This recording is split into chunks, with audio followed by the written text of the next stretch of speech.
अस्सलाम वालेकुम दोस्तों, वेलकम टू अलीजिमल टीवी। आपने अपनी ज़िंदगी में चिड़िया, कबूतर, तोता जैसे परिंदे देखे होंगे, लेकिन अगर आपके फेवरेट परिंदे के बारे में पूछे तो शायद आप पेंगुइन का नाम लेंगे। पेंगुइन एक तरह का रेंगने वाला बर्ड होता है। यह खूबसूरत पेंगुइन अंटार्कटिका में पाया जाता है। आपको ये जानकर हैरानगी होगी कि पेंगुइन दुनिया का वाहिद बर्ड है जो उड़ नहीं सकता लेकिन तैर सकता है। इसकी 17 स्पीशीज होती हैं और 17 की 17 उड़ नहीं सकती। इनकी तैरने की स्पीड काफी ज्यादा होती है। आपका फेवरेट बर्ड कौन सा है? कमेंट सेक्शन में अपनी राय जरूर दीजिएगा। दोस्तों, क्या आप जानते हैं कि लिविंग थिंग यानी लेमन में इलेक्ट्रोलाइट होते हैं।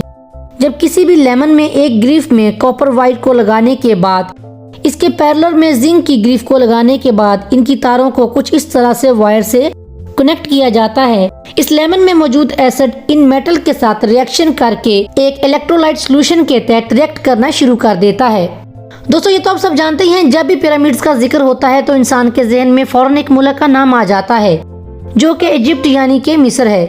लेकिन आपको पता है कि इजिप्ट को लैंड ऑफ पिरामिड्स कहा जाने के बावजूद दुनिया में सबसे ज्यादा पिरामिड्स इजिप्ट में नहीं बल्कि दुनिया में सबसे ज्यादा पिरामिड्स सूडान मुल्क में हैं। सूडान में इजिप्ट से दुगना पिरामिड्स पाए जाते हैं। है ना हैरत अंगेज मालूमात।